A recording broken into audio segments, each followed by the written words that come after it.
Muy buenos días, tengan apreciables maestrantes. Les doy la más cordial de las bienvenidas a esta cápsula informativa número 3, que lleva por nombre La lógica del derecho. Es importante hacer de su conocimiento que todos estos procesos informativos son de manera genérica para que todos y cada uno de ustedes vaya teniendo elementos importantes acerca de lo que comprende nuestra materia y que también se puedan apoyar para poder llevar a cabo las actividades, que dicho sea de paso son dos, que me deberán remitir teniendo como fecha límite el sábado 30 de julio. Damos pues inicio a el tema o a la unidad en específico que lleva por nombre la lógica del derecho. Cuando nosotros hacemos referencia a la lógica del derecho, pues tenemos que hacer mención acerca de estas fuentes de las deducciones posibles que habla de lo particular a lo universal o también conocido como lo general. Y para ello vamos a partir acerca de lo que es la inducción, ¿no? Por ello se dice que la lógica del derecho va a comprender a dos elementos importantes, que es la inducción y por otro lado la deducción. Uno que es de lo general a lo particular y otro que es de lo particular a lo general. Cuando hablamos de la inducción, nos dice que este término fue empleado por primera ocasión por Platón y por Aristóteles. Y nos dice que inducción significa de manera específica el procedimiento con el arreglo a través del cual se establece un propósito general, ¿no? Este propósito general, pues no es de manera deductiva, sino que se toma en consideración a partir de la consideración de un principio o de proposiciones más amplias y que en esos casos en particular se da a instancia de particulares o singulares, en los cuales esta proposición se muestra o se encuentra de manera manifiesta. Por tanto, cuando hablamos pues de la inducción, va desde casos particulares, es decir, de casos específicos, hasta poder llegar a estos casos mucho más generales. Como les comentaba, a contrario sensu, cuando hablamos de la deducción, nos dice que es aquella que va de casos generales a casos más particulares. Este sentido nos dice que se complementa de manera específica con un sentido fuerte, ¿no? Ya que esto es aquel que denomina o que toma en consideración en determinados elementos. Por ello, cuando nosotros hablamos del estudio de la inducción, se dice que es aquella relación metodológica que presupone o que se encuentra de manera específica con un cuerpo organizado de conocimientos, dentro de los cuales nosotros le vamos a dar el distintivo de ciencia, ¿no? ¿Por qué? Porque es aquello que hace referencia a un objeto en particular y ese objeto, bueno, pues nosotros lo vamos a encontrar, como he dicho, específicamente bajo la distinción de ciencia. Al emplear este término de inducción, hacemos pues un método de conocimiento científico. ¿Por qué? Porque aquí se basa de proposiciones o de principios universales o generales, alcanzando por este medio la inducción y que cumple con estos casos particulares, que es propiamente lo general, ¿no? Por ello, nos dice que la inducción etimológicamente lleva a cabo el procedimiento o emplea reconociendo casos particulares para llegar a los universales. Si nosotros lo aterrizamos en materia de derecho penal, ¿qué pasaría?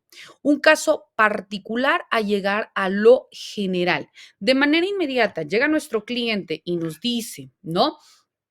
Que quiere iniciar propiamente una carpeta de investigación por el delito de, el que ustedes gusten, no sé, el delito de estupro, ¿no?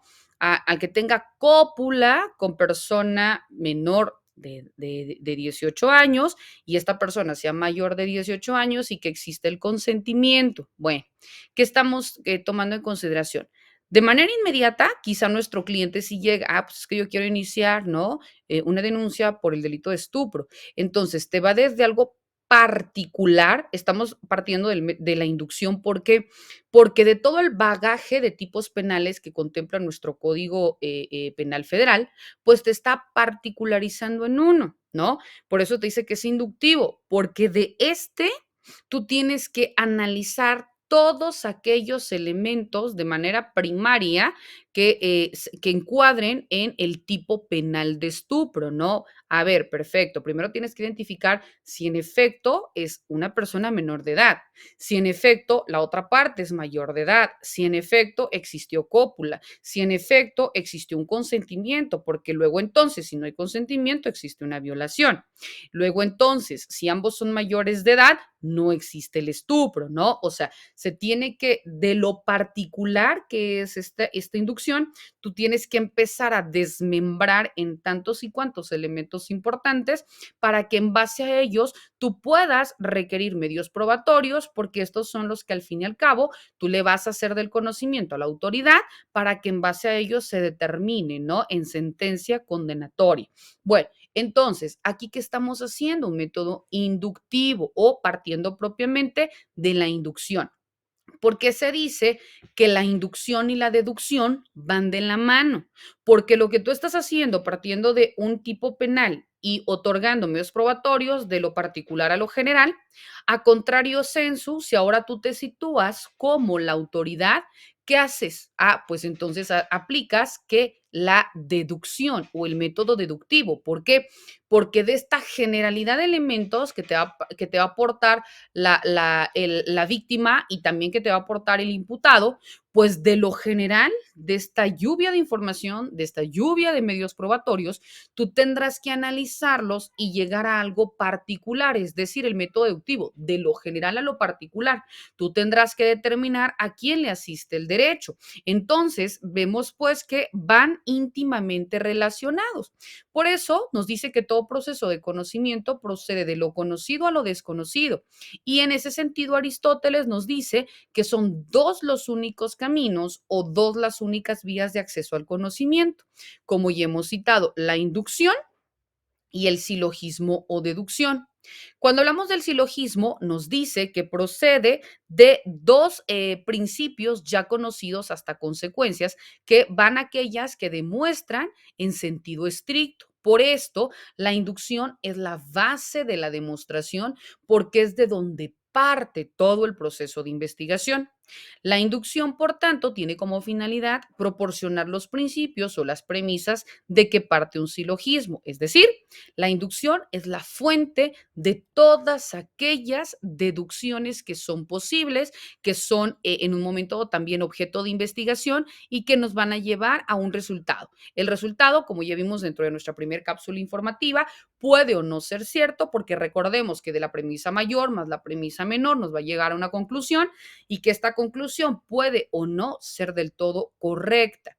Cuando nosotros hablamos de la forma explícita de tomar en consideración estos elementos, pues nos dice también que existe la denominada inducción o inducción conocida como inducción perfecta o por enumeración completa, cuando existe un término medio que se da como conclusión y como contenido de las premisas, es decir, que dentro del contenido mismo de los elementos que nos van a llevar a un fin, se encuentra la veracidad misma de la conclusión, como cuando yo les comentaba el ejemplo del delito de robo o el ejemplo del delito de estupro, ¿no? Bueno, cuando hablamos de que existe este contraste entre una inducción y un silogismo, nos dice que es aquel que viene dado como un conocimiento. ¿Por qué? Porque vemos que a partir de este método inductivo o de este método deductivo, vamos a llegar a una verdad, independientemente de cuál sea esta, pero a un resultado posible. Y por tanto, se diferencian entre uno y otro por el modo de acceso al conocimiento. Es decir, en uno tienes todos los elementos y llegas a uno en particular y en otro únicamente tienes las bases y a partir de estas tú te tienes que hacer llegar de todos los demás elementos para poder llegar en ese sentido, ¿no? Y esto vemos que aparece también claramente despejado a través de la distinción entre dialéctica y analítica, que estas, sin duda alguna, vamos a analizar de manera detallada en nuestras subsecuentes diferentes sesiones virtuales. Es por ello que reitero, la lógica del derecho, pues es aquella que va a estar contemplada a partir de dos elementos importantes a través de los cuales nosotros como abogados postulantes, nosotros como servidores públicos, nosotros como legisladores o desde la trinchera que nos encontremos, tenemos que aplicar esta lógica del derecho al momento de interpretar la norma jurídica, al momento de aplicar los hechos que nuestros representados nos están sometiendo a consideración desde el momento mismo en que nosotros aplicamos la norma jurídica, encuadramos con los hechos y hacemos del conocimiento de la autoridad para que luego entonces esta lógica que nosotros damos por sentado sea robustecida con todos aquellos medios probatorios y luego entonces tengamos qué cosa, la conclusión certera, ¿no? Es decir, apliquemos el silogismo jurídico mediante el encuadramiento de la conducta de la premisa mayor más la premisa menor para llegar a una conclusión partiendo de elementos propiamente de la inducción particulares a generales o en su defecto, si tomamos en consonancia como servidores públicos, retomemos los elementos generales para llegar a lo particular, aplicando en todo momento lo que mandata nuestras normas jurídicas y que sea siempre encuadrado a qué, a conforme a derecho corresponda. Bueno, mis apreciables maestros, vamos a continuar en el análisis de estos temas dentro de nuestras sesiones virtuales y como siempre, refrendo mi compromiso de continuar en el mismo sentido de contribuir en su proceso formativo. Sean bienvenidos pues y quedo a sus apreciables órdenes. Hasta luego.